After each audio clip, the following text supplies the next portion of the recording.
While there's no one particular tank model that gets singled out like the F-16 does for aircraft, the call for tanks to be sent to Ukraine have been present since the start of the war and have only gotten progressively louder as time has gone on. However, it has gotten even more so in light of the successes in Kharkiv and Kherson. Yes, a lot of equipment was captured, but usually the people saying these things are pointing out that the Ukrainians have been able to do this with stuff that, for all intent and purpose, is last generation technology, and if we gave them something more advanced, they could do even better. And while it can vary from country to country, the two that get singled out the most, which isn't a lot, but the two that you hear the most, especially here in the States, is either the Abrams or the Leopards from Germany. And I'd imagine in Germany that's probably a little bit more prevalent than the Abrams. But that begs the question, do the Ukrainians need tanks now, and what tanks do they actually need? And that brings us to this video. So, why are we talking about this? What am I actually adding to this conversation? And one big thing I want to add, and I'll talk about it at length a little bit more, but the counteroffensives in Kherson and Kharkiv being so successful in capturing so much equipment may actually be to a detriment in terms of getting new tanks sent to Ukraine anytime soon. Now, there's been talk, and even I saw a report earlier today, that the U.S. was okay with the Germans sending Leopard 2s, but whether or not the Germans are okay with that, or whether or not they even have the equipment to do that, is another story. So that's a possibility. But generally speaking, these counteroffensives have left the Ukrainians with way more equipment than they started the war with, and probably way more than they'll get anytime soon from the Allies. So this puts them in a bit of a particular predicament. Yes, Abrams, Leopard, Challenger would probably be better, but generally speaking, would they be able to use them more effectively than what they have now? And that's kind of what we're going to explore. We'll also explore some of the politics behind the calls for more tanks to be sent to Ukraine. As I said, the Abrams and the Leopard are probably the two most consistent, but we'll take a look at all the tanks that are relatively possible to give us a better understanding of what may or may not work in this scenario. So, what am I actually going to talk about? Well, of course, we need to take a look at Ukraine's pre-war inventory to understand what they had, what their general capabilities were, and then we need to take a look at their losses. What out of that initial stockpile is gone? Then we take a look at their gains to see how much that has been offset. We'll kind of talk about Doctrine, but not as much. I'm much more of an aircraft person than a tank person, but I think I have my bases covered. We'll talk about every possible tank as far as like most exported tanks go. We'll take a look at kind of timing and the politics of it all. Then we'll talk about the special thanks and, of course, the next videos that are coming up. So, pre-war inventory for Ukraine. You had about 410 T-64 BVs, or 410 BVs, 210 BV 2017 upgrades. You had 100 T-64 MB Bulats, 130 roughly of this combination, all the ones that have asterisks and 130. This combination makes up that full number. But anyway, you have T-72 AMT or / UA1s, T-72 BV or BM1s, B1s,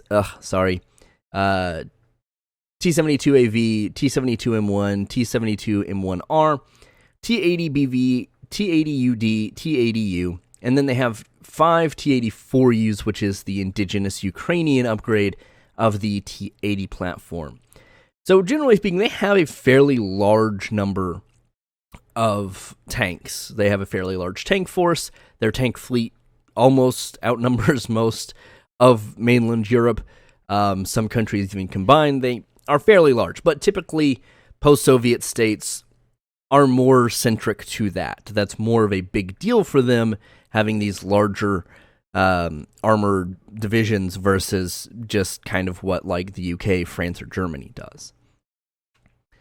So what are some of the hard stats on the base models of all of these tanks? They have a variety of different guns, but they're all 125mm smoothbore. That's pretty standard.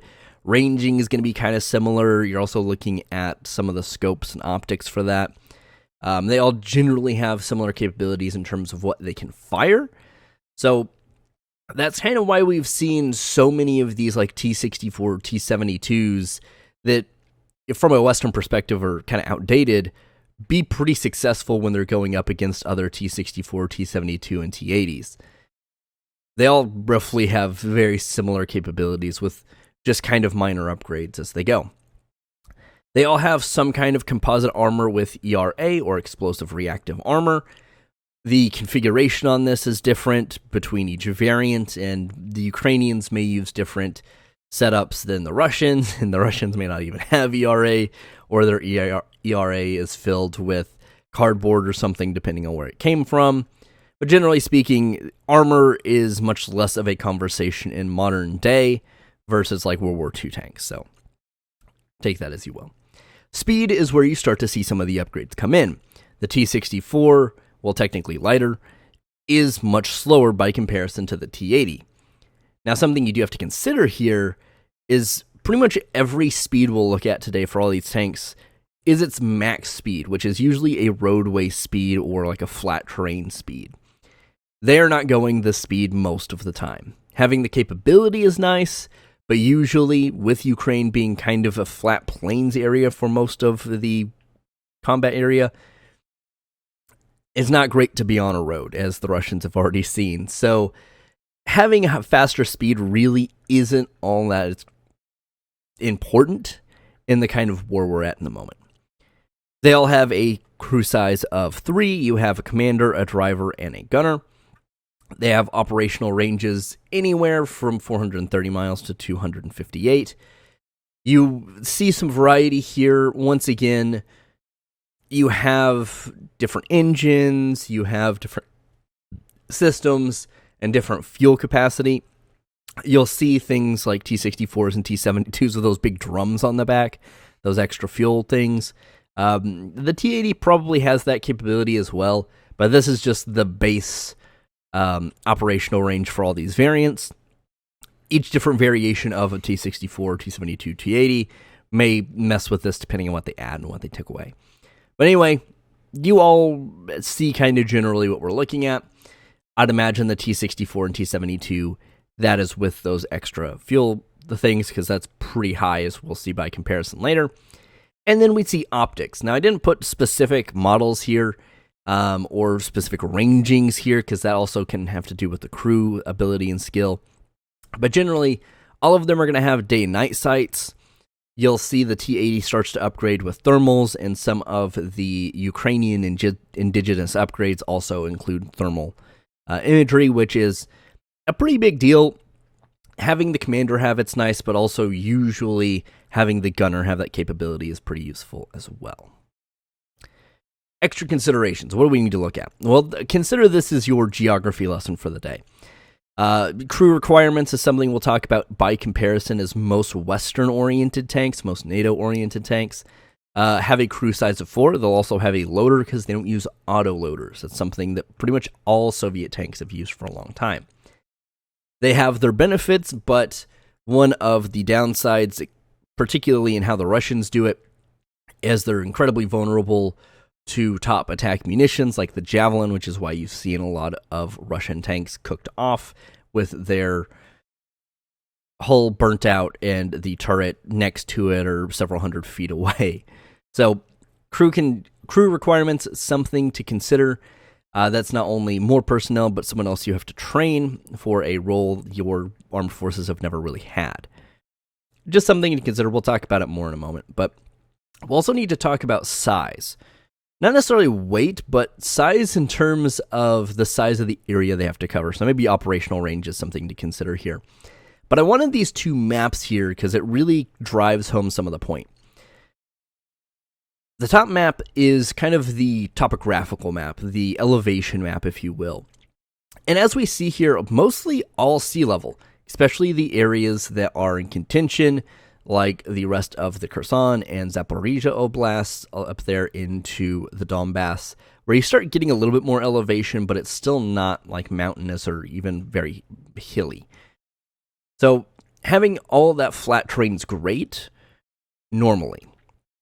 If you were somewhere like Poland or Romania or anywhere that NATO in the Cold War thought the Russians would really just start throwing troops through just these massive armored columns, flatlands are great.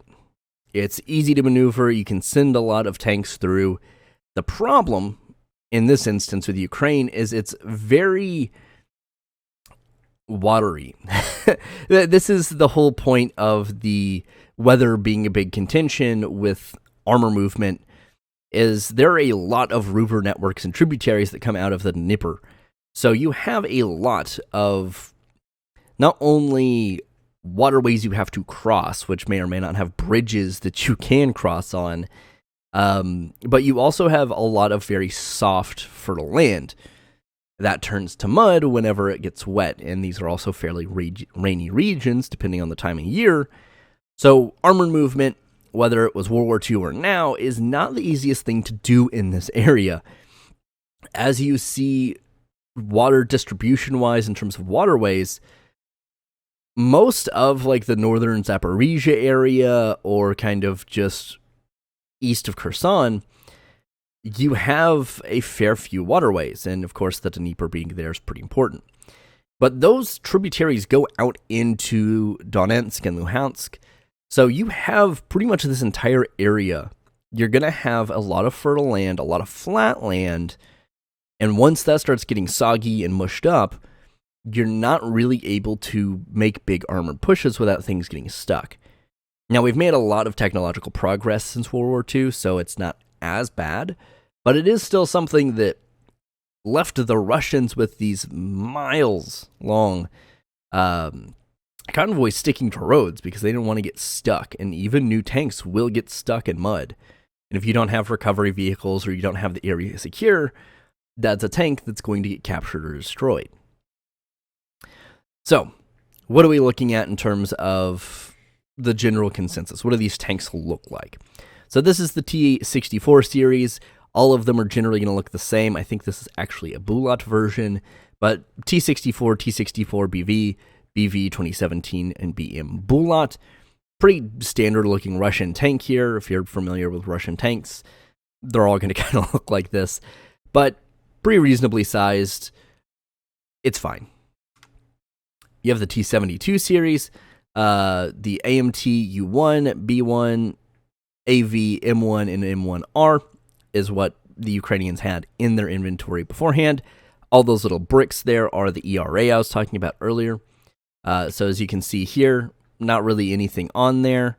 You do have the slope down on the turret to kind of help bounce things, but once again, depending on types of munitions, that changes pretty wildly. And then you get all the ERA, which is supposed to stop most of your penetrating rounds. Whether or not it's actually filled with anything is a different question. But the Ukrainians have captured T-72A, AV, B, Object 1989, BA, B3, B3, Object 2016. So you have a lot of variety and a lot of stuff the Ukrainians didn't have. Some of that's good, some of that's bad, depending on, but you can also see here that big round thing at the end of the tank, the extra fuel. So that's kind of what I was talking about with the extended ranges. Same thing you'd have with jets. You have external fuel sources that kind of extends the range of what you're capable of doing, but a lot of captured equipment for sure. And then you have the T-80 series with the BV, UD, U, and T-84U. What they've captured are the T-80BV, BVM, UE1, and UK. This is your more modern iteration. You're having slightly different iterations of ERA and sloping, or different types of sloped composite armor. This is much more of a traditionally Western look, still much smaller, but it is getting closer to that more modern tank aesthetic that we're used to. So, what has Ukraine actually lost? Well, in total, 236 tanks. Actually, not 100% sure. I recalculated that. Anyway, they've lost one T-64A, two T-64Bs, 190 T-64BVs, BVZR 2017-57, BVK-1, B1M8, BM9, BM2 5, T72 5, T72M/M1R 37, AV11, B25, T72 AMT 13, and T80 BV 33. So a fair number here. Yeah, that's definitely off. My bad, I should have recalculated that, but that's all right. We can still see a lot. Not necessarily their entire tank stock, but a good portion of what they were initially working with. However, this one I did recalculate because I didn't believe it. These are visually, so I want to also make a note here. These are visually confirmed, so this is from Oryx. This number is probably not accurate, but it's a good basis. So assume that more of these have been destroyed, but this is what we can visually confirm. So, basis for things that have been captured. Not all of these are reconstituted, not all of these are put back in service, but they may be used as parts, they may be used for training, they may be used for any variety of things, but this is a tank the Russians don't have that the Ukrainians are getting some kind of benefit out of. So you have one T-62 Object 1967, pretty old. You have 34 T-64Ms, 8 T-64MVs, 8 T-64BVs, 15 T-72As, 4 T-72AVs, 66 T-72Bs, 21 T-72B Object 1989s, 14 T-72BAs, 84 T-72B3s, 98 T-72B3 Object 1916, which is the upgrade for that year, 77 T-80BM, or BVs, 31 T-80 BVMs, 42 T-80Us, 7 T-80 UE1s, 1 T-80 UK, 12 T-90As, 2 T-90Ms, and then you have the tank donations, Slovenia donating 28 M55Ss that we'll look at in a minute, the Czech Republic donating 40 T-72M1s, the Czech Republic, I don't know why I put that there. I think that, if I remember correctly, there was the speculation that there's probably more of these to come, depending on certain programs that they may have working with the Germans. North Macedonia donated 8 T-72As. Poland donated 230, or I think it's an unspecified amount, but it was estimated to be above a 230 T-72M/M1Rs. And Poland donated a large portion of PT-91 Twardys, which are their indigenous upgrade or modernization package to the T-72. So altogether, that's 830 tanks. That is not quite double, but almost a time and a half of what the Ukrainians were originally rocking. Now, once again, all the captured equipment may not be put back into service, but all that donated stuff for sure is. So what was donated? So the Slovenians M55S, this is an upgrade package to the T55S. It has a 105 millimeter gun, the L7, which is more modern, slightly more modern 105 that the NATO forces had used ways back. Composite armor with explosive reactive armor. You don't really get to see it too much there, but it's most likely under a lot of that kind of like bolted on armor you see around it. You have a road speed, once again, of about 31 miles an hour with a crew size of 4. Adding the L7 means they had to take out, or I guess the T55 didn't have an autoloader, but you would have a loader in this. So this is something that whatever units are rocking these tanks, they can get gunner training on because they will have a gunner position. Now, the 105 is not as powerful, of course, as the 125 millimeter, but for most of your engagements, you're probably going to have more than enough power to do what you need to. The 105 is more your kind of 60s, 70s, kind of early 80s era gun. Maybe not 60s, but this is the type of gun the Abrams was initially developed with before it got upgunned. So As far as similar styles of tanks to this, it's comparable in terms of being able to knock them out. Normal vehicles, IFVs, AFVs, any of your kind of quote-unquote armored stuff, this would at least be able to turn around, if not destroy. So, still competent enough, maybe not the most modern thing, but still not a bad thing to have extra of. Then you have the PT-9120. This is Poland's T-72M1 upgrade. You can see all the bricks there of the ERA. This is the 2A46 or D81TM 125mm gun. This is kind of their derivative of the same gun the T-72 uses. This much more in your kind of tank duel style of things, but not a lot of tank duels going on. So it's nice to have, of course, but this is not World War II. This is not the infamous tank duels across the plains. You have composite armor with explosive reactive armor, a road speed of about 37 miles an hour. You do have an autoloader here, so your crew is size of 3. You have 3 guys crammed in there. And your operational range is 403 to 434 miles. So, once again, extra fuel. You can go pretty far with these. Now, is there a change in doctrine? Because this is a pretty important question to consider. As far as restructuring your tank brigades, not necessarily. Most of the organizational patterns between, say, someone like the US and the Ukrainians is actually not that different in terms of the number of tanks used. Now, the types of tanks used in terms of like having specialty command tanks, things like that, those capabilities are a little different. And how the tanks interact with the rest of the armed forces is a little different. But generally speaking, you could kind of plug and play here. It's not going to work one-to-one, but generally speaking, things like the M55 or the PT-91, pop them in where you need them, you're good. Having a full transition to something like Abrams or Leopard is a little different, but you don't have to go entirely back to the chalkboard to rearrange everything. You would, however, need to add more crew members. That's an extra person per tank, so that's something they kind of have to consider. They also have to consider training and how they would transition teams before to, a 3 to a 4-man team.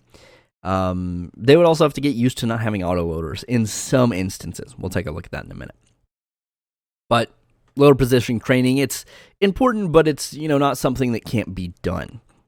This is something that most of the Allied nations never really had to deal with, but when you started having places like Poland switching to more modernized tanks, this is something they dealt with, so the possibility, the capability is there. You also have better survivability in most cases in more Western-style tanks. They're usually bigger, they're usually a little heavier, but they usually can do much better. One of the main primary comparisons that most tank people, I'd imagine, would bring up would be the Abrams versus the Iraqis' T-72s in Desert Storm or the Second Gulf War. Yeah, the Abrams just rolled over T-72s, T-55s, all of it. They have blowout panels, so you don't have the same cooking off problem. They have better ERA capabilities. They have better kill systems for anti-tank missiles, things like that. Now, you do have a better survivability rate for your crew, and that's a pretty important thing when you're, maybe not running low on manpower, but you also don't want to be wasting it when you're fighting a country that has a lot larger populace than you. And in pretty much all of these instances, all of these tanks are more mechanically complex.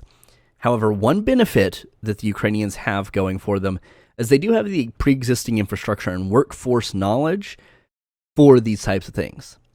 They have their own indigenous tank upgrading capability. They have a lot of the infrastructure left over from the Soviets. Same thing with Antonov, like it's been upgraded and modernized, but they have not only the facilities, but the people that know how to work on these things. And that's incredibly important because you can't necessarily just drop tanks in a country and expect the country who's never had tanks to know what they're doing with them. So, what are the options out there? Of course, the Abrams is kind of, from the U.S. perspective, the most common one in terms of being brought up. It uses the L44 M256A1 120mm smoothbore gun. It's fully stabilized, meaning you can fire on the move pretty consistently and accurately. It has thermal optics. It has a 42-round storage capability. This is something that initially, when the Abrams was first developed, was intended for war in Europe, but of course that didn't come, and they had to be used in the Gulf Wars. So they got changed around a little bit with their different upgrade packages, but still something that's very competent when you're comparing it to most modern or most of the Russian tanks in use right now. Has composite armor, has Nira, the Halon fire fighting system, once again kind of going back to that crew survivability thing. Any kind of your damage control systems that can help mitigate damage or help save your crew's lives, invaluable in a war like this. You have blowout panels, you have the Tusk and APS, so you have a lot of different kill systems, you have internal damage control systems, you have blowout panels, so your ammo is not cooking your crew, it is cooking off an outward direction. Now, does it damage the tank significantly? Yes, but it doesn't kill the tank necessarily. And then the Tusk upgrades from our mishaps and things that were learned in Iraq and Afghanistan, and APS for your kill system. You have a road speed of 42 miles an hour, so faster than most of what the Russians are fielding, or the Russians and Ukrainians have been using. However, it does use the ATG 1500 gas turbine engine. This is something I'll talk about more in a moment once I go over the other two things, but this is probably the biggest hindrance, much like the F-16 and its weak landing gear. It has a crew size of 4, pretty standard for your NATO-oriented tanks. You've got your commander, your driver, your gunner, and your loader. You have someone physically loading rounds in. It does slow the fire rate down, but it also allows things like blowout panels to exist, so take it as you will. Pretty standard for NATO, not a super difficult transition for the Ukrainians either. And its operational range is 265 miles. This is where I think the arguments that people make about having something like the Abrams in the Kherson or Kharkiv offensive would have actually been much more of a detriment. So going back to the gas turbine engine, there are a couple of benefits to this. It does allow for the faster speed, it allows for the tank itself to be much quieter. It does put out quite a bit more heat, so standing behind it's not necessarily something you can do from my understanding, or it's just going to be much hotter, be much more unpleasant. I'd imagine it's probably to the point you're going to have to stand much further back by comparison to other tanks. And it also limits the range. Now, part of this is where that whole Kharkiv thing comes in, is not only would they not have been able to resupply with captured equipment, you will also really have to be conscious of the fact that these gas turbine engines are more mechanically complex than most of like the diesel engines that are used in these tanks. If you need to repair something, if you don't have the capabilities close by to repair these, you're going to stall your offensive very quickly. The biggest benefit in using this Russian equipment is when you do something like the Kharkiv offensive and you start taking these massive swaths of equipment, fuel, ammo, that's just a new resupply point for you. That's not something that you're really too concerned about. The Abrams, you don't get that. The Abrams doesn't have the same effective range as well. So even if you were able to refuel, rearm, whatever you needed to do there, getting to the next town or having just one big consecutive push without stopping is not as possible with something like this. Now, is the Abrams in any of its M1A2 variants a better tank? In most cases, absolutely. However, it does have its drawbacks, and Ukraine's in a pretty unique situation. What I think the Ukrainians would get a lot of use out of these, 100%. But I do want to be very clear, those arguments are, I wouldn't say necessarily made in bad faith, but aren't really telling you a whole story. So if you hear people saying that, kind of just take it with a grain of salt. Abrams, pretty competent. You have Brexit, or the Challenger 2 to be exact, as the Challenger 3 is kind of in the process of being pushed out and developed. The L3 A1 120mm rifled gun. This is something the Brits are pretty much the only people on Earth to do still, and the Challenger 3 is going to a smoothbore. But the rifled gun is to generally make the shots more accurate. Part of the problem with that is that isn't necessarily consistent. So as the wear starts to wear down the actual rifling in the barrel, it starts to get a little bit closer to smoothbore and ends up being just another piece you kind of have to maintain. It is stabilized, so firing on the move is not impossible. You do have thermal optics. You have 49 rounds stored, so pretty good amount of capability. You have the Chobum composite armor. As far as I understand, explosive reactive armor is not a thing on the Challengers, but it wouldn't necessarily be something that's hard to add if the Ukrainians needed to. Road speed of about 37 miles an hour, so by comparison, pretty standard in terms of what the Ukrainians have been rocking, but a little bit slower than that of the Abrams. Crew size of 4, same deal, commander, gunner, driver, and then your loader, with an operational range of 160 to 340 miles. So ranging is better by comparison to the Abrams.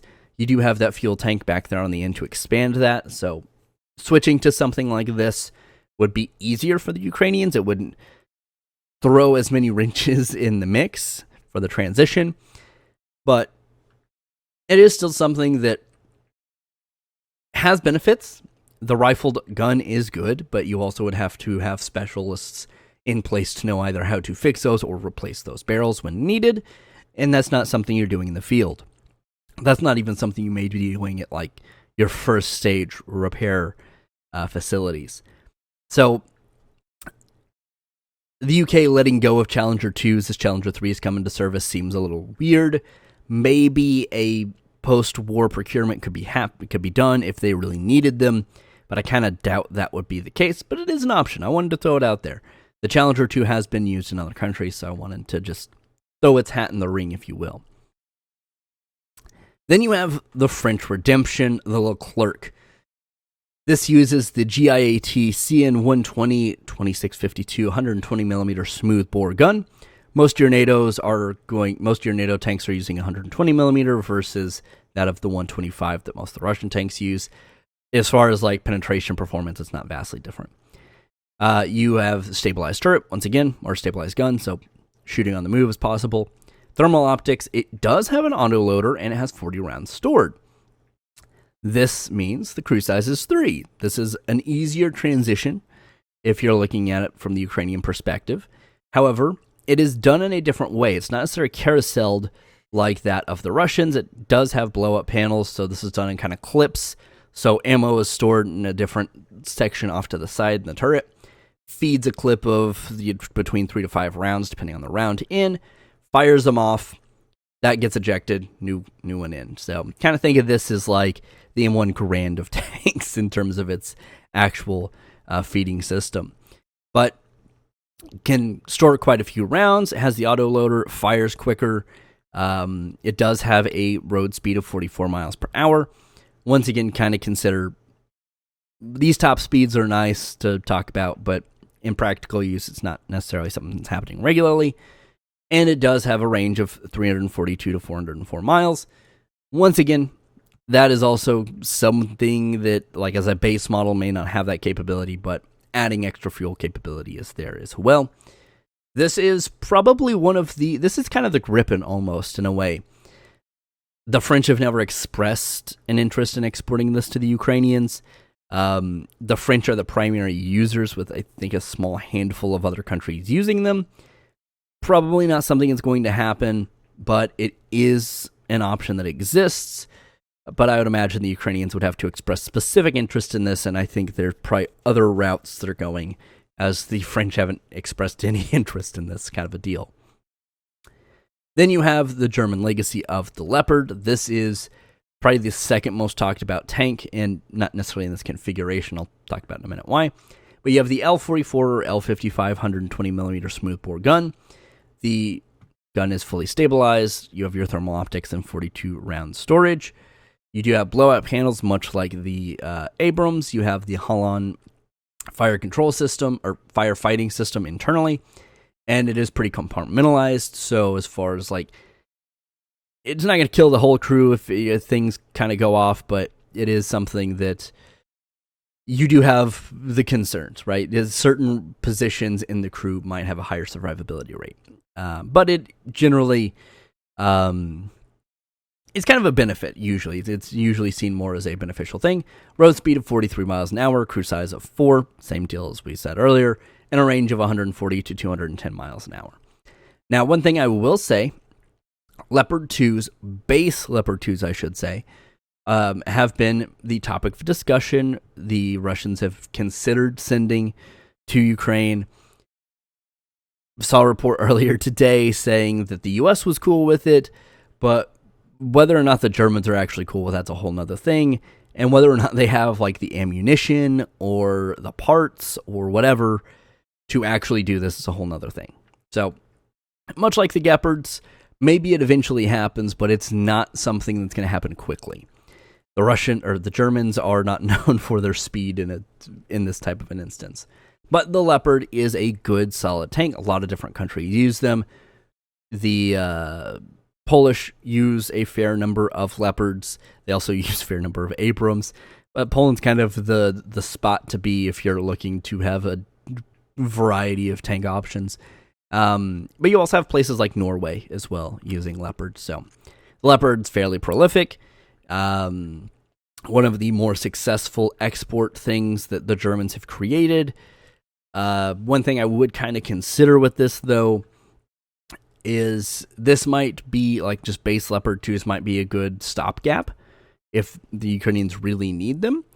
But I don't necessarily think that the Leopard 2, the newer models, are going to be something that a lot of countries are really going to buy into, with German production kind of being up in the air at the moment with fuel concerns. Then you have the Israelis with the Merkava. This is something they could definitely export. Use the MG 253 120mm smooth bore gun. As you see, it's a much shorter profile tank. I'll talk about that in a second. 46 rounds stored, so a little bit more than most of your other options. Has thermal optics. Has composite armor. A road speed of about 40 miles an hour. Crew size of 4 and an operational range of about 310 miles. There are a lot of variants of the Merkava, but the Merkava is a shorter tank. As you see, the gun does not stick out very far because it is jammed back into the turret. This is much like with the rest of the Israeli arms industry, designed more for urban combat. This is something that the Ukrainians might actually get a benefit out of having like small task forces of these for urban recapturing. Now, whether or not it is that much more capable in an urban environment is kind of up in the air.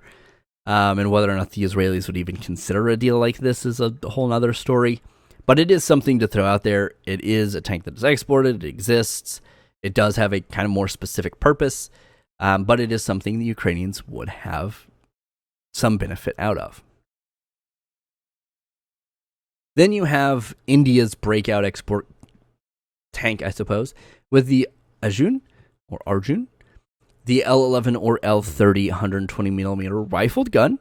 Like I said, the Brits are one of the only people in the world that still use rifle guns on their tanks, but the Indians do as well. A little bit more accurate, but once again, something that does lose its effect over time. It does have 42 rounds stored internally. It has thermal optics, composite with ERA, 43 miles an hour on the road, a crew of 4, same deal as we've seen pretty much every other tank, and an operational range of 240 miles, but you do have, as you see, the mount there on the back to expand that if you wanted to add fuel tanks on there. Now, I will say, as good as that is to have that capability to go that much further, that is a concern in combat because you have a fairly lightly armored, massive thing of fuel on the back of your tank that is just kind of a big target, effectively. Will it destroy the tank? Not necessarily, but it also catches your tank on fire, so not ideal. Ideally, the idea, and this is something the Ukrainians and Russians have used for a long time, so not all that drastic, but the idea would be that, you're going to go a certain amount, you're a certain distance, you're not intending to get into combat until later in that, so much like with aircraft, you would use that fuel up first, get rid of the canister, and then keep going, or just leave the canister because it's empty. So it is kind of if used right, it's not a big problem, but if used wrong, it could be a massive problem. Then you have the Chinese option, kind of the Chinese gamble here with the Type 99. It uses the ZPT-98 125mm smoothbore gun, more in line with the Russians. It has composite ERA, 47 miles an hour reportedly on the road, a crew size of 3, and an operational range, once again with extra fuel there, of 370 to 400 miles. Now, much like with Russian information, Chinese information with its arms industry is something to take with a grain of salt. It is a much more Russian-centric tank in terms of its design concepts. It's smaller, it's lighter, it has a smaller crew, it's only 3 guys, it has an autoloader in there, but whether or not it's actually that capable, we have no idea. We've never seen this in combat. We may never see it in combat, and it doesn't really get exported to places that use it in combat. So it's a possibility. I doubt the Chinese would even consider it at all, but it exists, it's exported, and I thought I'd throw it here because it's more in line with what the Ukrainians have been used to with Russian-centric designs. Staying in the kind of Pacific area, if you will, the Korean Peninsula, with the Korean present in the K2 Panther, using the CN-08 120mm 55 caliber smoothbore gun, has an autoloader, 40 rounds stored, thermal optics, pretty solid, pretty much like everything else. This is also the tank that has been considered to be the most expensive tank in the world, which was about $8.5 million a pop. That was kind of when this was first coming out. It's still pretty new, but it's more likely not economies of scale. That price has gone down. But it is one of the most advanced tank systems in the world still at the moment. Composite ERA armor, 43 miles an hour on the road. Crew size of 4. The autoloader thing, I think, is a newer iteration on this. I could be wrong. Or it could be kind of like the Leclerc, and it's a cassette type deal to where you technically have someone there to help the loading if there is an issue, but it kind of does it. It kind of operates on its own if it needs to. But having the capability kind of to do either would be pretty beneficial. And an operational range of 280 miles. This I'll talk about more in a moment, but this is one of the, I think, kind of black sheep underdog in a competition for Ukraine's next tank if you're looking at post-war procurement, because the Polish government not only has procured some of these from South Korea in Hyundai Rotem, but it has also got the capability of licensed production, and they're estimating they're going to produce about 1,000 of these, so we'll see. Then you have the Japanese future with the Type 10, using the L50 or L50 520mm caliber smoothbore gun. Autoloader, 36 rounds stored, composite armor with the capability, I'd imagine, of adding ERA if you really need to. 43 miles an hour on the road, crew size of 3, and an operational range of 310 miles an hour. So much like with the K2 Panther, the Type 10 is one of the newer tanks on this list in terms of its base development. This is the Japanese next generation tank that's currently in testing and production. This also, from a geographic standpoint, or geological standpoint, I guess, is maybe not the best fit. I don't think it would be a terrible choice for Ukraine, but the Japanese main islands, as well as the Korean Peninsula, are largely mountainous and very hilly. That is usually a bit of a problem for a tank, and you have extra considerations when you're designing one. So the K2 is most notable for its suspension capability, the capability of its suspension system to move the tank pretty much anywhere it needs to in terms of lowering the suspension, raising it on one side, raising it on the other. This helps you kind of crest a hill and fire down if you need to. It's kind of gun suppression type situation. If you've ever seen those weird Swedish wedge tanks, it's kind of the same concept, but you do have a actual movable free-floating turret. So you have not bad capabilities in this, but these are tanks designed for a very different role. Still love the Type 10, though. Anyway, when's the right time? Well, that's a great question, because I don't think any of us know the answer. But if we look at it during the war, and the U.S. is footing the bill, or leasing, or even selling at a very deep discount, is an Abrams at the moment more useful than another set of HIMARS? From my perspective, no. In terms of raw armor and tanks specifically, the Ukrainians probably have what they need currently. Having more NATO-centric systems, more updated, more modern systems isn't a bad thing by any means, but there is a much larger discrepancy in the capabilities of the Ukrainians and Russians in terms of their artillery fire. The Russians are a large artillery army and are kind of just fine with destroying large swaths of area and kind of being accurate by quantity. Whereas the Ukrainians, due to their limited number of artillery pieces and rocketry, have had to be a lot more accurate. And this is why the HIMARS has played such a vital role, is they have a lot of the range that some of the more advanced Russian systems do, but they can be a lot more accurate. Whereas the Russians will just blanket an entire area with rockets or shells, and they'll hit their target, but also the 4 or 5 square blocks around it. The HIMARS kind of hits that one specific pinpoint target. It's kind of a precise munition, so you get the same effect without wasting as much in terms of resources. Could you do it? Yes, but I think there are better things currently that would be more beneficial to send to the Ukrainians than tanks or Abrams or Leopards. I think HIMARS and Gepards would be more beneficial. But that's just me. I'm some guy on YouTube. Post-war, you'd be looking at more normal procurement processes. They also would have a lot of captured equipment that if they're looking to fully transition to Abrams or Leopard or Panther or whatever, they could look at, continuing their arms manufacturing sector and make a lot of these T-72, T-64, T-80 variants to sell to other countries. They have exported their own variants and upgrades of tanks before, so that's something they could continue to do, and they'd have a lot more in terms of captured equipment to do it with.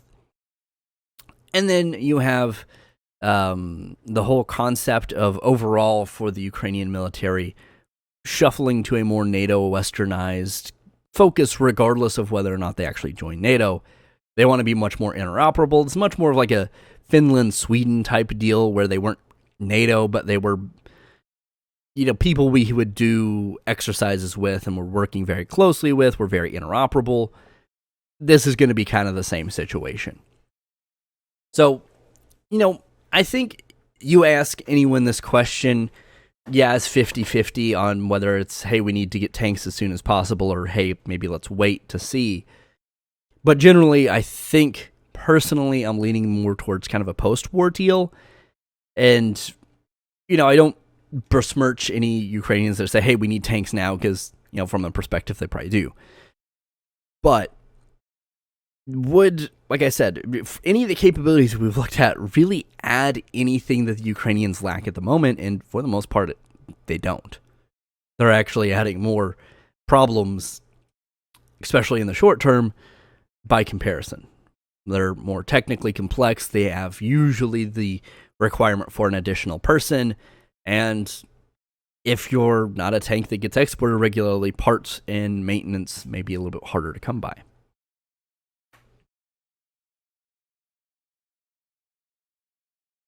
So, politically speaking, what is kind of the hindrance here? Because usually the actual tank research and production is less problematic than the politics most of the time. Internationally speaking, the Germans do have their, I'm going to butcher this, I'm terribly sorry for any Germans out there, the Ringstock,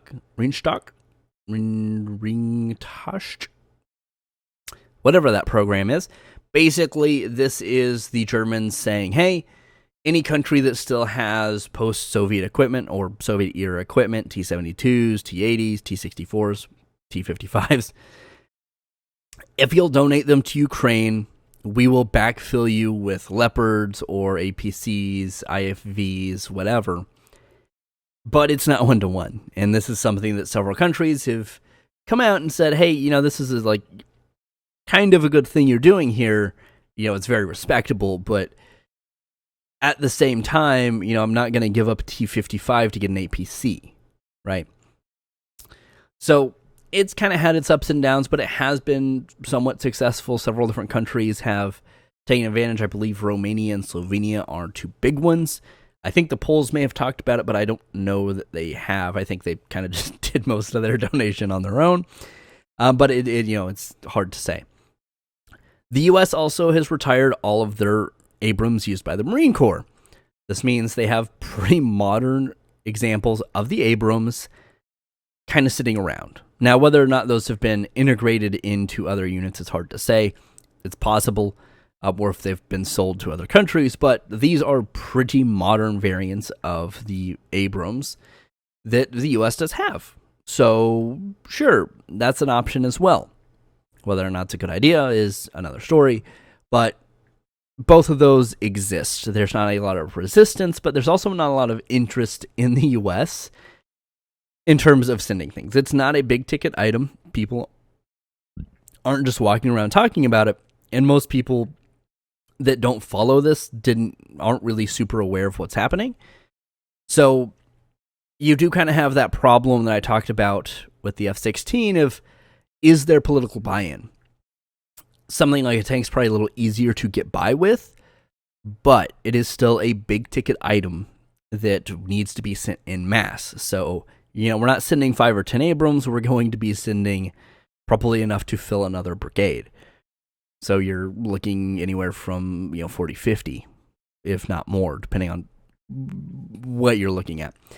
So kind of consider all that with that. The Abrams exist, whether or not the political interest does is harder to say. And then you have Poland. Poland is a wild card in the situation, but in not the India wild card where they're looking out for kind of their own interests. Poland's like, hey, listen, we got a chance to kind of, punch the Russians in the face here without going to war with them. We are building the largest tank fleet in the world at the moment. We just got the green light to get more Abrams from the U.S. We already rock Abrams. We already rock modernized Leopards, Leopard 2s. And we just signed a massive deal with South Korea for K2s. So I wouldn't be super surprised if we see Poland start lending a little bit more of its capability in terms of tanks. Whether or not it's during the war or post-war, I definitely see Poland broaching the topic of K2 exports with Ukraine. Even for a tank being expensive, if you're producing 1,000 of them in your country, I don't foresee Poland using 1,000 of them because that's massive. That it is huge. As we saw, pre-war, Ukraine didn't even have 1,000 tanks. So Poland, in the next 10, 15 years is hey, we're going to knock out 1,000 of these. That's pretty wild. So I would imagine that topic of conversation comes up. And then you have NATO's Ukraine bid. Whether or not it even go through, I doubt that's really going to play a huge role in what the procurement process looks like. Now, does that go to say that maybe people don't use that as leverage? Maybe. But, if the Germans say, hey, listen, we're really kind of in need of this Leopard export deal, which they're not, but if they wanted to, they'd say, hey, maybe, we put a good word in for your NATO bid, because the Germans would be one of those countries that it's kind of up in the air, right? Now, the NATO bid's not something that's probably going to come up until way later post-war. But with the Ukrainians taking that step a month or two ago and putting the formal bid back in is a pretty big deal. So, will anything immediately happen? No. Will anything long-term happen? Maybe, and maybe it influences the procurement process if it's post-war. So, what are the best options? I kind of had a bit of a problem picking one tank. I will say I think kind of the F-16s of this, they're existing. Exports are pretty normal. You're probably looking at the Abrams and the Leopard, but I wanted to kind of spice it up, and I think there are some interesting contenders to throw in here. So, what are we looking at Abrams-wise? Well, a lot of them exist. Like I said, the Marine Corps doesn't use theirs anymore. Now, whether or not those are kind of in like tentative storage or whatever is hard to say, but you already have a large amount of financial and arms support from the U.S. I don't think they're going to shift their focus to Abrams, but I'd imagine the conversation has been had. We have a fair few of them. We have the capability to make a fair few more. We are already upping production in terms of HIMARS systems as well as ammunition. So I would imagine this is a conversation that's not only been had, but is probably being had still. There's a lot of them. It's probably going to be this one, but there are other options. You also have the Challenger 2. The UK has probably been the second largest in terms of support from a larger country, transitioning to Challenger 3. So maybe they look at kind of a procurement deal of like, hey, this is probably your budget option. Do you want to go to something like this? Very possible.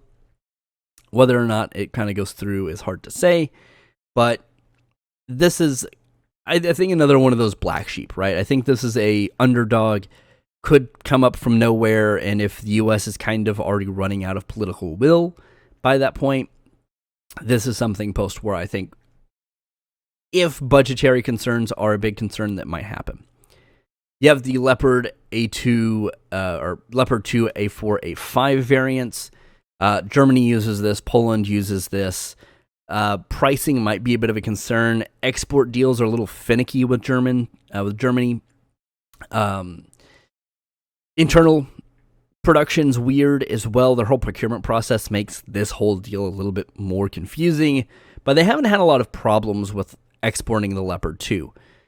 However, you don't have necessarily the same economy of scale around it that something like the Panther will probably have in a few years. So it might be a little bit pricier for something that like the Abrams and the Challenger would have comparable, if not better, capabilities. Then you have the K2 Panther, which I think is my personal pick. This is the F2. This is something I have an irrational love for, and I don't really know why. It does, like, as an American, you'd think, oh yeah, Abrams, but I can have an appreciation for the Abrams, but also enjoy the Panther a lot. South Korea has been really pushing their exports of this. Their heavy industries have really been kicking up export capabilities in the last few years. You, of course, have this. You have their, I think it's Kai 50 light fighter trainer type thing that they're also exporting pretty heavily. And making that production deal with Poland is a whole thing. Like, not only would South Korea be able to produce this in a fairly large number, if the Poles are producing this in a large number and they're right next door and one of your biggest proponents, this is one I think if they make it post-war and they have a budget or they have financial assistance from NATO, the EU, and kind of the Western world, we're going to probably see this be a very serious contender, as it's already a contender in several different European tank competitions. So take that as you will. It is something I think the whole pricing problem won't be as big of a deal as it is with the Leopard. And then you have the Leclerc, which I kind of just included. The French aren't super interested in terms of like pushing their political influence in the region. They're much more kind of like Mediterranean in terms of their faction in the EU, but kind of pushing that into the Black Sea is not a bad thing. It's a possibility. If they really wanted to go crazy, they could. I severely doubt they would even make a bid. I don't think they'd throw their hat in the ring. But it is one of the few that has the autoloader capability. It has a fairly large amount of ammo storage, and it has a pretty decent operational range. So if they really wanted to have a big victory in terms of exporting, they could definitely go this route. I just don't think they will. I think you're probably looking at, realistically, Abrams or Panther, but I think the Abrams or the Leopard, but I don't think we should write the Panther out yet, especially if no one makes any moves to provide older tanks to the Ukrainians while they're still actively in a war zone. So, special thanks. Quite a few people here. Tank Encyclopedia, Military History Wiki, and of course Wikipedia for some base statistics, or specifications rather. ArmyTechnology.com, Oryx, of course. Oryx is great, especially with visually confirmed stuff, like it is the go-to organization. Battle Order YouTube channel, if you want to know more about how the Ukrainians are organized in terms of their tank brigades and how they interwork with their other like infantry-based units and stuff like that. They have phenomenal video on that. You can also find that for most other countries as well. So Battle Order, great YouTube channel. Perun and the Chieftain, they had a collaborative video a while back talking about tank reclamation in terms of like going out and getting damaged tanks and how that works. But individually, Perun and the Chieftain are phenomenal. If you're a tank person, the Chieftain is a really solid guy. Perun, for the whole procurement process and kind of the behind-the-scenes stuff, is phenomenal. And of course, the Tank Museum YouTube channel. If you kind of just like want some light reading or just like a quick video, or even kind of a somewhat more elaborate video depending on the Tank Museum's got you covered. So what are my next videos? Well, my next video, I'm pretty sure, is going to be the Royal New Zealand Air Force's Gripens, the kind of case for that. They're going through a military review at the moment, so considering what fighter craft they could look at since they don't operate any currently, the Gripen is one of the go-tos, and that's kind of the whole case I make in that video. I'll probably move on to more tanks, because Norway and Romania are both doing tank competitions, so that is interesting. The K2 and the Leopard are in both of those as well. And then you have my case against the F-16 for Ukraine. Don't hate the F-16, just think there are better options for the Ukrainians. But regardless, let me know in the comments down below what you're most excited to see, and if you have anything you want to add to these videos or things I should look out in the future. Anyway, I've been Cody here. Let me know if you have any thoughts and comments in the comments below. Leave a like if you would, and I'll see you next time.